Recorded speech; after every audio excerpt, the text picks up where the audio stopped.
എല്ലാവർക്കും നമസ്കാരം. നമ്മൾ കഴിഞ്ഞ ക്ലാസ്സിൽ സാനിറ്ററി കെമിസ്ട്രിന്റെ 8th മൊഡ്യൂളിലെ principles and types of spectroscopy എന്ന് പറഞ്ഞ ടോപ്പിക്കാണ് ഡിസ്കസ് ചെയ്തത്. അതിൽ നമ്മൾ ഇപ്പോൾ മൈക്രോസ്കോപ്പി 2 ടൈപ്സ് ഉണ്ട്, light microscope and electron microscope. അതിൽ നമ്മൾ ഇലക്ട്രോൺ മൈക്രോസ്കോപ്പ് ആണ് ഇന്ന് ഡിസ്കസ് ചെയ്യാൻ പോകുന്നത്. ലൈറ്റ് മൈക്രോസ്കോപ്പ് കഴിഞ്ഞ ക്ലാസ്സിൽ നമ്മൾ ഡിസ്കസ് ചെയ്തു. അതിന്റെ പ്രിൻസിപ്പിൾസ്, അതിന്റെ ടൈപ്സ് എല്ലാം നമ്മൾ കഴിഞ്ഞ ക്ലാസ്സിൽ ഡിസ്കസ് ചെയ്തതാണ്. അപ്പോ ഇന്ന് നമ്മൾ എടുക്കാൻ പോകുന്നത് ഇലക്ട്രോൺ മൈക്രോസ്കോപ്പി ആണ്. ഓക്കെ, അപ്പൊ എല്ലാവരും ക്ലാസ്സിൽ ശ്രദ്ധിച്ചിരിക്കുക. സിമ്പിൾ ആയിട്ടുള്ള ടോപ്പിക്കാണ്. അപ്പോ എന്താണ് ഇലക്ട്രോൺ മൈക്രോസ്കോപ്പ് എന്ന് പറഞ്ഞാല്? Electron microscope work by using an electron beam instead of visible light. അതായത് നമ്മളെ ലൈറ്റ് മൈക്രോസ്കോപ്പിയിൽ നമ്മൾ എന്തായിരുന്നു യൂസ് ചെയ്തിരുന്നത്? ഒരു ലൈറ്റ് സോഴ്സ് ആയിരുന്നു നമ്മൾ യൂസ് ചെയ്തിരുന്നത്. സ്പെസിമെനെ ഇലുമിനേറ്റ് ചെയ്യാൻ വേണ്ടിയിട്ട് നമ്മൾ യൂസ് ചെയ്തിരുന്നത് ഒരു ലൈറ്റ് സോഴ്സ് ആയിരുന്നു. എന്നാൽ ഇലക്ട്രോൺ മൈക്രോസ്കോപ്പിൽ നമ്മൾ എന്താണ് യൂസ് ചെയ്യുന്നത്? നമ്മൾ ഇലക്ട്രോൺ ബീം ആണ് ലൈറ്റിന് പകരം നമ്മൾ യൂസ് ചെയ്യുന്നത്. ദെൻ നമ്മൾ ലൈറ്റ് മൈക്രോസ്കോപ്പിൽ നമ്മൾ നമ്മുടെ കണ്ണുകൾ വെച്ചിട്ടായിരുന്നു നമ്മൾ കണ്ടിരുന്നത്. പക്ഷേ ഇലക്ട്രോൺ മൈക്രോസ്കോപ്പിൽ നമ്മൾ കണ്ണുകൾ കൊണ്ട് കാണുന്നതിന് പകരം അവിടെ ഒരു ഡിറ്റക്ടർ ആണ് യൂസ് ചെയ്യുന്നത്. ഓക്കെ, അപ്പൊ electron microscope work by using an electron beam instead of visible light and an electron detector instead of our eyes. The magnification is obtained by electromagnetic field. Okay, അപ്പൊ okay ആണല്ലോ. അപ്പൊ അത്രയും കാര്യങ്ങളാണ് electron microscope എന്ന് പറഞ്ഞാൽ എന്താണെന്ന് definition. അതായത് light സോഴ്സിന് പകരം സ്പെസിമെനെ നമ്മൾ ഇലുമിനേറ്റ് ചെയ്യാൻ വേണ്ടി യൂസ് ചെയ്യുന്നത് എന്താണ്? ഒരു ഇലക്ട്രോൺ ബീം ആണ്. ഓക്കെ, ദെൻ ഒരു ഡിറ്റക്ടർ യൂസ് ചെയ്തിട്ടാണ് നമ്മൾ അതിന്റെ ഇമേജ് വിഷ്വലൈസ് ചെയ്യുന്നത്. Okay, then electron beam has the properties of a wave with a wavelength that is much smaller than visible light. അപ്പൊ എന്താണ്? നമ്മുടെ വിസിബിൾ ലൈറ്റിനേക്കാൾ വേവ് ലെങ്ത് കുറവാണ് എന്തിന്? ഇലക്ട്രോൺ ബീമിന്. അപ്പൊ നമ്മൾ കഴിഞ്ഞ പ്രാവശ്യം നമ്മൾ പഠിച്ചു, അതായത് ഒരു മൈക്രോസ്കോപ്പിന്റെ മാഗ്നിഫിക്കേഷനെയും റെസൊല്യൂഷനെയും ഒക്കെ ഡിപ്പെൻഡ് ചെയ്യുന്ന ഒരു പ്രോപ്പർട്ടിയാണ് വേവ് ലെങ്ത് എന്ന് പറയുന്നത്. അപ്പൊ വേവ് ലെങ്ത് കുറഞ്ഞാൽ എന്താണ്? റിസോൾവിംഗ് പവർ കൂടും, അത്രയും ക്ലാരിറ്റി ഉള്ള ഇമേജ് നമുക്ക് ലഭിക്കും. അപ്പൊ ഒരു ലൈറ്റ് സോഴ്സിനേക്കാൾ വേവ് ലെങ്ത് കുറവാണ് എന്തിന്? ഇലക്ട്രോൺ ബീമിന്. അതുകൊണ്ട് തന്നെ റിസോൾവിംഗ് പവർ എന്താണ്? ലൈറ്റ് മൈക്രോസ്കോപ്പിനേക്കാൾ ഗ്രേറ്റർ ആണ്. The smaller is the wavelength of light, the greater is the resolving power. Then electron beam has wavelength is much smaller than the visible light. Okay, അപ്പൊ ഈ ഒരു പ്രിൻസിപ്പിളിനെ base ചെയ്തിട്ടാണ് electron microscope work ചെയ്യുന്നത്. Then electron microscope examine objects on a very fine scale and this examination can yield information about the. അപ്പൊ എന്തൊക്കെ information ആണ് നമുക്ക് electron microscope use ചെയ്തിട്ട് നമുക്ക് കിട്ടുക? ഒരു ഒബ്ജക്റ്റിന്റെ topography, morphology, composition, then crystallographic information. അപ്പൊ ഇത്രയും കാര്യങ്ങൾ നമുക്ക് ഇലക്ട്രോൺ മൈക്രോസ്കോപ്പ് യൂസ് ചെയ്തിട്ട് നമുക്ക് ലഭിക്കുന്നു. Then electron microscope is best used for studying biological ultrastructures and the image obtained is called electron micrograph. അപ്പോ ഇലക്ട്രോൺ മൈക്രോസ്കോപ്പ് യൂസ് ചെയ്തിട്ട് നമുക്ക് കിട്ടുന്ന ആ ഇമേജിനെ പറയുന്ന പേരാണ് ഇലക്ട്രോൺ മൈക്രോഗ്രാഫ്. അപ്പൊ ഇത്രയാണ് ഇതിന്റെ ബേസിക് ആയിട്ടുള്ള കാര്യങ്ങൾ. ജസ്റ്റ് ഒരു ഇൻട്രൊഡക്ഷൻ ആണ് പറഞ്ഞത് എന്താണ് ഇലക്ട്രോൺ മൈക്രോസ്കോപ്പിന്.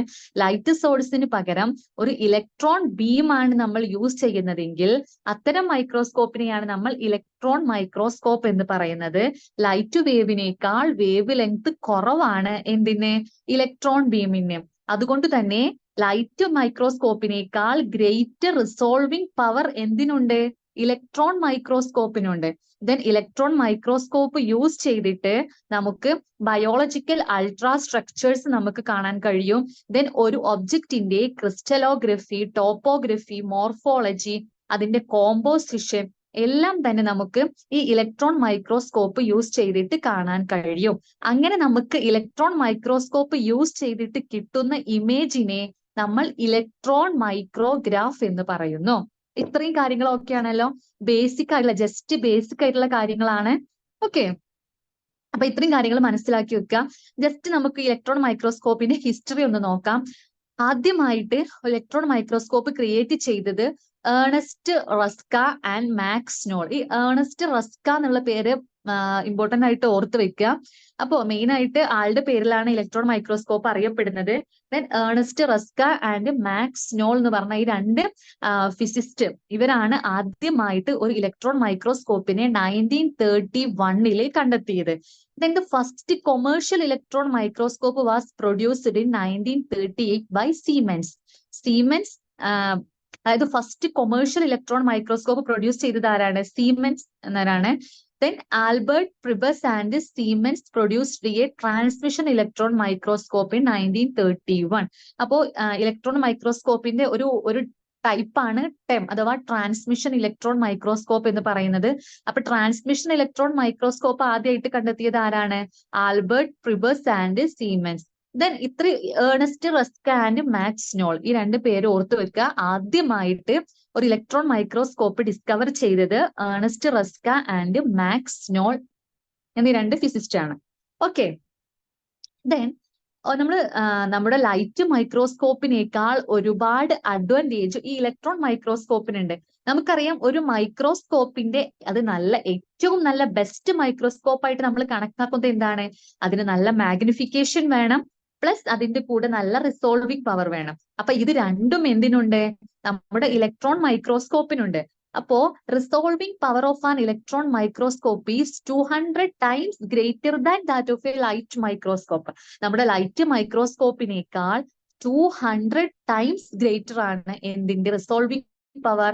നമ്മുടെ ഇലക്ട്രോൺ മൈക്രോസ്കോപ്പിന്റെ അതായത് ഇലക്ട്രോൺ മൈക്രോസ്കോപ്പിന്റെ റിസോൾവിംഗ് പവർ.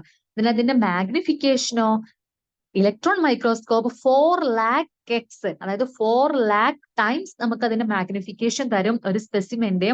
എന്നാൽ ലൈറ്റ് മൈക്രോസ്കോപ്പ് നമുക്ക് എത്ര തരുള്ളൂ? 2000 x മാഗ്നിഫിക്കേഷൻ ആകുമ്പോൾ light microscope 4 lakh x magnification നമുക്ക് തരുന്നു. അപ്പൊ റെസല്യൂഷൻ എത്രയാണ്? 200 times greater than light microscope and magnification 4 lakh times. Okay, അപ്പോ അത്രയും കാര്യങ്ങളാണ് അതിന്റെ മാഗ്നിഫിക്കേഷനും റെസല്യൂഷനും പറയാനുള്ളത്. ഇനി ഏതൊക്കെയാണ് അതിന്റെ different types of electron microscope? Different types ഉണ്ട്. First one transmission electron microscope അഥവാ TEM. Then scanning electron microscope SEM. Then scanning transmission electron microscope STEM. Okay, അപ്പൊ ഇത് മൂന്നുമാണ് ഇലക്ട്രോൺ മൈക്രോസ്കോപ്പിന്റെ ഡിഫറെന്റ് ടൈപ്സ്. ഫസ്റ്റ് വൺ ഒന്നുകൂടി പറഞ്ഞു നോക്കൂ. ട്രാൻസ്മിഷൻ ഇലക്ട്രോൺ മൈക്രോസ്കോപ്പ് അഥവാ TEM. Then scanning electron microscope SEM എന്നറിയപ്പെടും. Then scanning transmission electron microscope അഥവാ STEM. ഓക്കെ ആണല്ലോ. ഇത് നമുക്ക് ഫസ്റ്റ് ആയിട്ട് പഠിക്കാനുള്ളത് ട്രാൻസ്മിഷൻ ഇലക്ട്രോൺ മൈക്രോസ്കോപ്പ് ആണ് അഥവാ ടെം. അപ്പൊ എന്തൊക്കെ കാര്യങ്ങൾ നമ്മൾ ഇത്രയും നേരം നമ്മൾ പറഞ്ഞത്? ഓക്കെ, ക്ലിയർ ആവുന്നുണ്ടല്ലോ അല്ലെ? ഓക്കെ, അപ്പോ ഇത്രയും നേരം നമ്മൾ എന്താ പറഞ്ഞത്? എന്താണ് ഇലക്ട്രോൺ മൈക്രോസ്കോപ്പ് എന്ന് പറഞ്ഞു. ദെൻ ഇലക്ട്രോൺ മൈക്രോസ്കോപ്പ് ആദ്യമായിട്ട് ഡിസ്കവർ ചെയ്തത് ആരാണ്? Ernst Ruska and Max Knoll. Okay, then അതിന്റെ എന്താണ്? ഇലക്ട്രോൺ ബീം ആണ് നമ്മൾ യൂസ് ചെയ്യുന്നത്. ദെൻ റിസോൾവിംഗ് പവർ, അത് ലൈറ്റും അതിന് എത്ര റിസോൾവിംഗ് പവർ ഉണ്ട്? 200 times greater than that of a light microscope. then അതിന്റെ മാഗ്നിഫിക്കേഷൻ എത്രയാണ്? 4 lakh x മാഗ്നിഫിക്കേഷൻ ആണ്. ഓക്കെ, അപ്പൊ ഈ ഇലക്ട്രോൺ മൈക്രോസ്കോപ്പിന്റെ മാഗ്നിഫിക്കേഷൻ എത്രയാണെന്ന് ഒരു എക്സാമിന് കഴിഞ്ഞ JST എക്സാമിന് ചോദിച്ചൊരു ക്വസ്റ്റ്യൻ ആണ്. ഓക്കെ, അപ്പൊ എത്ര ടൈംസ് ആണ് അതിന്റെ magnification? 4 lakh times. Okay, then types of electron microscope നമ്മൾ പറഞ്ഞു 3 ടൈപ്സ് ഉണ്ട്. അതിലെ ഫസ്റ്റ് വൺ ആണ് ട്രാൻസ്മിഷൻ ഇലക്ട്രോൺ മൈക്രോസ്കോപ്പ്. ഓക്കെ, അപ്പൊ ഒരു ട്രാൻസ്മിഷൻ ഇലക്ട്രോൺ മൈക്രോസ്കോപ്പിന് എന്തെല്ലാം പാർട്സ് ഉണ്ട് എന്ന് നോക്കാം. ഒരു ഇലക്ട്രോൺ സോഴ്സ് ഉണ്ടായിരിക്കും. Then electromagnetic lens systems ഉണ്ടായിരിക്കും. Then sample holder, imaging system. Okay, അപ്പൊ ഒരു ഇലക്ട്രോൺ സോഴ്സിൽ എന്തൊക്കെയാണ് ഉണ്ടാകുക? Electron source consist of a cathode and anode. Electron source, അതായത് ഇലക്ട്രോൺസ് പ്രൊഡ്യൂസ് ചെയ്യാൻ വേണ്ടിയിട്ട് നമുക്കൊരു സോഴ്സ് വേണം. അപ്പൊ ആ സോഴ്സിൽ എന്തൊക്കെ ഉണ്ടാവും? ഒരു കാഥോഡ് ഉണ്ടാകും, ഒരു ആനോഡ് ഉണ്ടാകും. ഓക്കെ, ദെൻ ഈ കാഥോഡ് ഏതാണ്? കാഥോഡാണ്, ടങ്സ്റ്റൺ ഫിലമെന്റ് ആണ് കാഥോഡ്. ഓർത്ത് വെക്കുക, എന്താണ് ഒരു ടെമ്മില്, ഒരു ട്രാൻസ്മിഷൻ ഇലക്ട്രോൺ മൈക്രോസ്കോപ്പിയിലെ കാഥോഡ് എന്ന് പറയുന്നത് ഒരു ടങ്സ്റ്റൺ ഫിലമെന്റ് ആണ്. ഈ ടങ്സ്റ്റൺ ഫിലമെന്റ് ഹീറ്റ് ചെയ്യുമ്പോൾ ഇലക്ട്രോൺസ് പ്രൊഡ്യൂസ് ചെയ്യുന്നു. ഓക്കെ, ദെൻ ഈ പ്രൊഡ്യൂസ് ചെയ്യുന്ന ഈ ഇലക്ട്രോൺസിനെ ആക്സലറേറ്റ് ചെയ്യുക എന്നതാണ് എന്തിന്റെ ഫംഗ്ഷൻ? ആനോഡിന്റെ ഫംഗ്ഷൻ. ഓക്കെ, അപ്പൊ നമ്മുടെ സ്പെസിമെനിലേക്ക് ഈ കാഥോഡ് ആയിട്ടുള്ള ടങ്സ്റ്റൺ ഫിലമെന്റിൽ നിന്നും പ്രൊഡ്യൂസ് ചെയ്യപ്പെടുന്ന ഇലക്ട്രോൺസിനെ നമ്മുടെ സ്പെസിമെനിലേക്ക് ആക്സലറേറ്റ് ചെയ്യുക എന്നതാണ് ആനോഡിന്റെ ഫംഗ്ഷൻ. ഓക്കെ ആണല്ലോ. ദെൻ പിന്നെ എന്തൊക്കെയുണ്ട്? Electro magnetic lens system. നമ്മുടെ ഈ ഇലക്ട്രോൺ ബീംസ് ഉണ്ടല്ലോ, ഇലക്ട്രോ മാഗ്നറ്റിക് ലെൻസ്, ഇവിടെ നമ്മൾ യൂസ് ചെയ്യുന്നത് ഇലക്ട്രോ മാഗ്നറ്റിക് ലെൻസ് ആണ്. ഇതിനൊരു മെറ്റൽ അപ്പേർച്ചർ യൂസ് ചെയ്യുന്നുണ്ട്.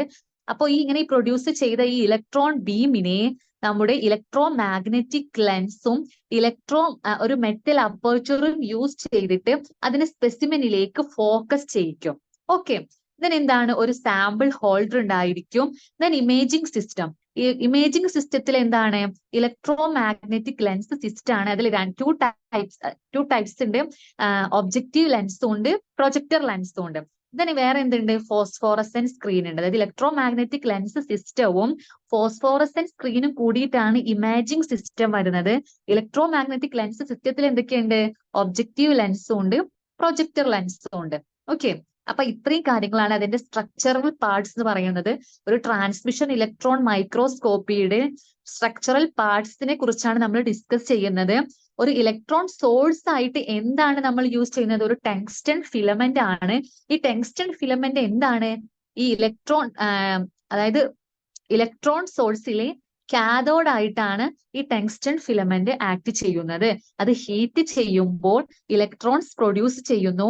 ഈ ഇലക്ട്രോൺസിനെ ഇലക്ട്രോ മാഗ്നറ്റിക് ലെൻസും ഒരു മെറ്റൽ അപ്പേർച്ചറും വെച്ചിട്ട് അത് യൂസ് ചെയ്തിട്ട് നമ്മുടെ സ്പെസിമെനിലേക്ക് അതിനെ ഫോക്കസ് ചെയ്യുന്നു. ഓക്കെ, ഓക്കെ ആണല്ലോ. ഇത്രയും കാര്യങ്ങളൊക്കെ ആണല്ലോ. ഓക്കെ,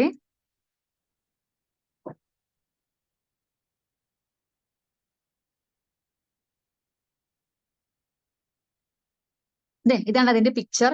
നമ്മൾ ട്രാൻസ്മിഷൻ ഇലക്ട്രോൺ മൈക്രോസ്കോപ്പിയുടെ ഒരു ഫോട്ടോയാണിത്. നോക്കാം, ഈ പറഞ്ഞ കാര്യങ്ങൾ തന്നെയാണ്. ഒരു ഹൈ വോൾട്ടേജ്, ഇതിന് നല്ല വോൾട്ടേജ് സിസ്റ്റം വേണം. ഒരു ഹൈ വോൾട്ടേജ് സിസ്റ്റം ഉണ്ടായിരിക്കും. ഇലക്ട്രോൺ ഗൺ ഉണ്ടായിരിക്കും. ഇലക്ട്രോൺ ഗൺ എന്ന് പറഞ്ഞാൽ ഇലക്ട്രോണിനെ പ്രൊഡ്യൂസ് ചെയ്യുന്ന അത്. Then first condenser lens, condenser aperture ഉണ്ടായിരിക്കും.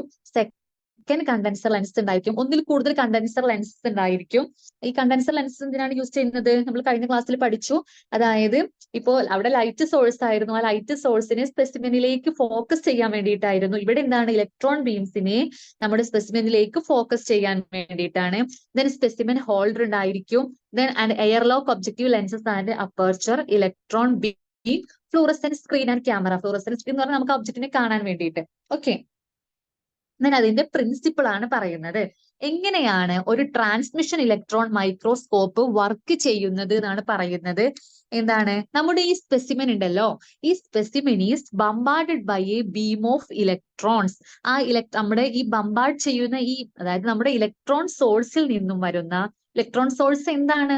നമ്മുടെ ടങ്സ്റ്റൺ ഫിലമെന്റ് ആണ്. ടങ്സ്റ്റൺ ഫിലമെന്റ് ഹീറ്റ് ചെയ്തിട്ടാണ് നമുക്ക് എന്ത് വരുന്നത്? ഇലക്ട്രോൺസ് പ്രൊഡ്യൂസ് ചെയ്യുന്നത്. അത്തരം ഇലക്ട്രോൺസിനെയാണ് പ്രൈമറി ഇലക്ട്രോൺസ് എന്ന് പറയുന്നത്. The bombarding electrons are focused on to the object.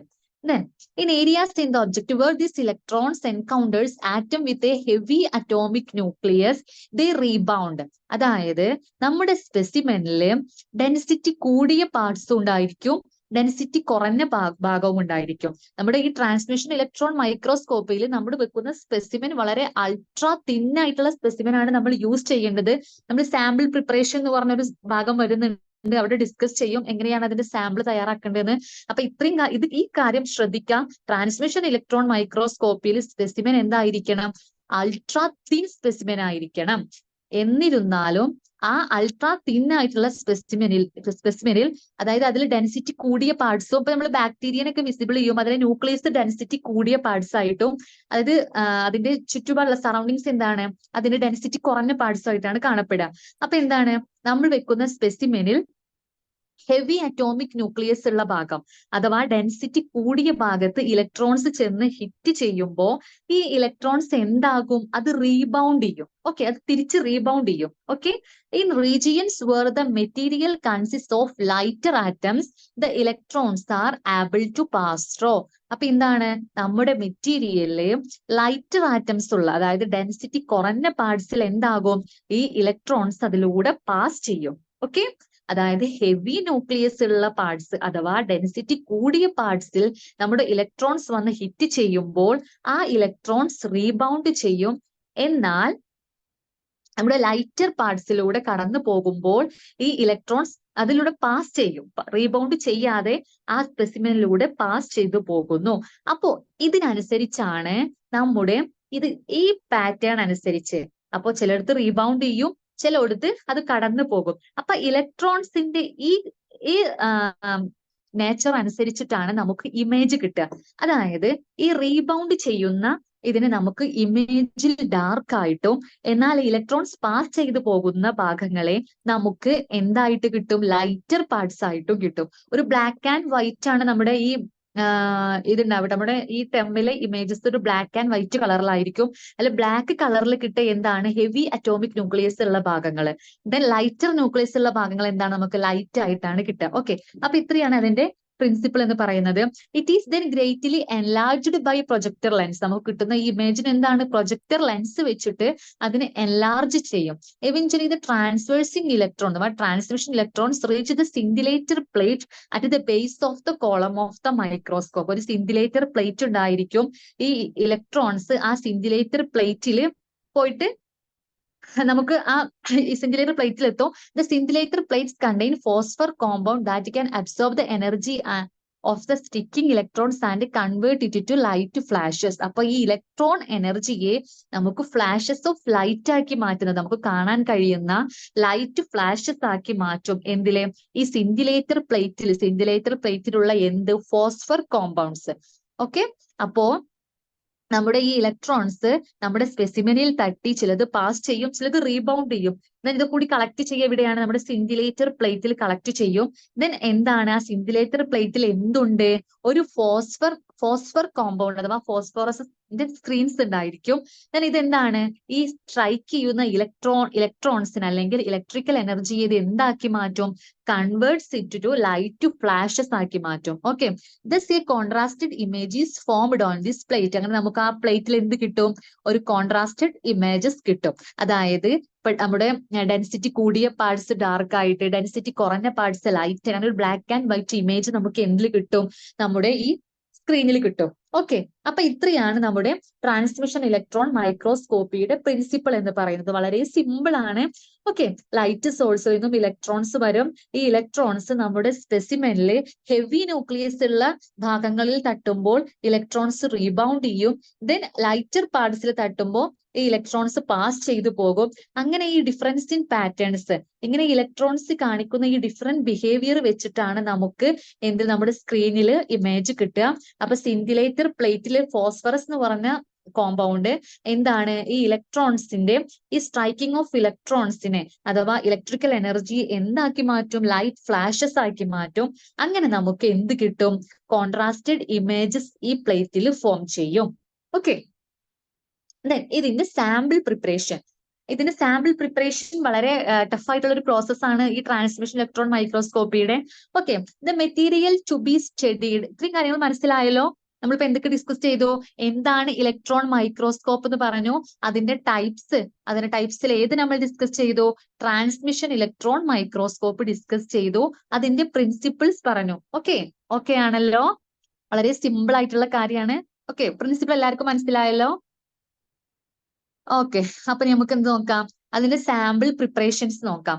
എങ്ങനെയാണ് ഒരു ട്രാൻസ്മിഷൻ ഇലക്ട്രോൺ മൈക്രോസ്കോപ്പിയിൽ സാമ്പിൾ പ്രിപ്പയർ ചെയ്യുന്നത്?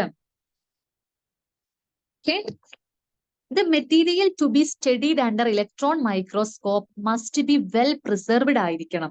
നമ്മുടെ എന്താണ് ഈ മെറ്റീരിയൽ എന്തായിരിക്കണം, വെൽ പ്രിസർവ്ഡ് ആയിരിക്കണം, ഫിക്സ് ചെയ്തിരിക്കണം, കംപ്ലീറ്റ്ലി ഡീഹൈഡ്രേറ്റഡ് ആയിരിക്കണം.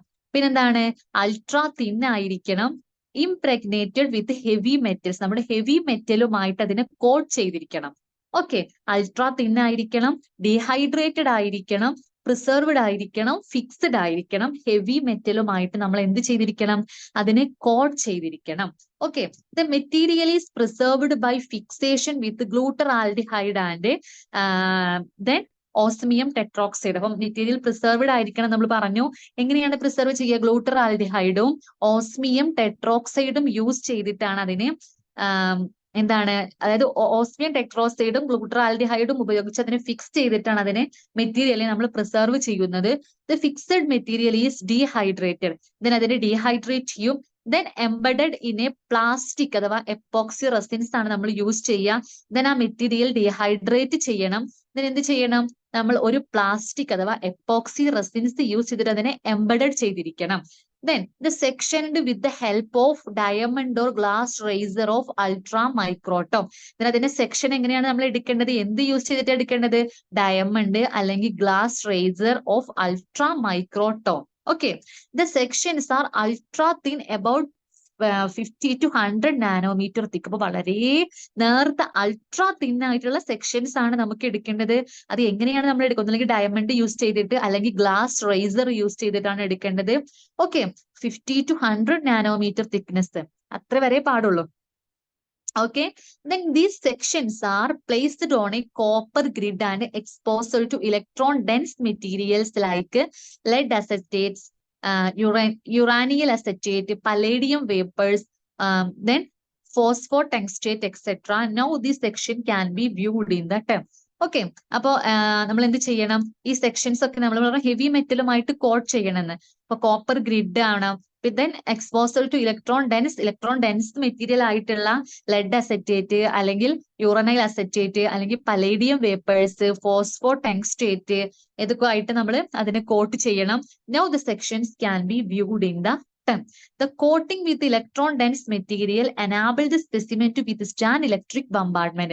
എന്തിനാണ് നമ്മൾ ഇങ്ങനെ ഹെവി മെറ്റലുമായിട്ട് കോട്ട് ചെയ്യുന്നത്? നമ്മൾ സ്പെസിമെന് ഡാമേജ് ആവാതിരിക്കാൻ വേണ്ടിയിട്ടാണ്. ഓക്കെ, അതായത് ഇലക്ട്രിക് ബംബാർഡ്മെന്റ് നടക്കുമ്പോൾ അതുമായിട്ട് സ്പെസിമെൻ വിത്ത്സ്റ്റാൻഡ് ചെയ്യാൻ വേണ്ടിയിട്ടാണ് നമ്മൾ ഡെൻസ് മെറ്റീരിയലുമായിട്ട് ഇത് കോട്ട് ചെയ്യുന്നത്.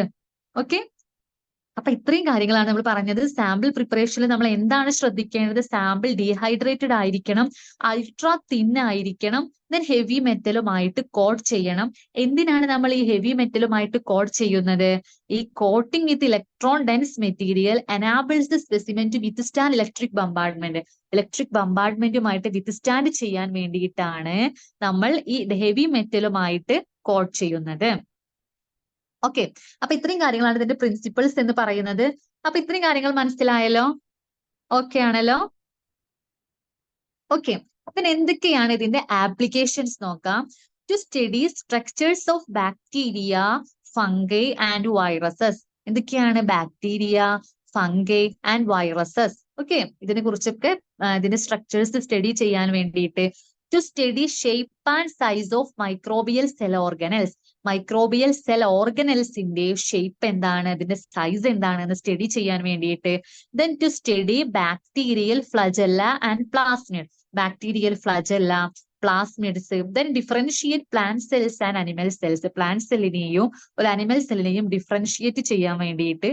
To study about nanoparticles. നാനോ പാർട്ടിക്കിൾസിനെ കുറിച്ചുള്ള സ്റ്റഡി. അപ്പൊ ഇത്രയും കാര്യങ്ങളാണ് ഇതിന്റെ ആപ്ലിക്കേഷൻ എന്ന് പറയുന്നത്. നമ്മൾ ഇത്രയും കാര്യങ്ങളാണ് പറഞ്ഞത്. എന്താണ് ഒരു ഇലക്ട്രോൺ മൈക്രോസ്കോപ്പ് എന്ന് നമ്മൾ പറഞ്ഞു.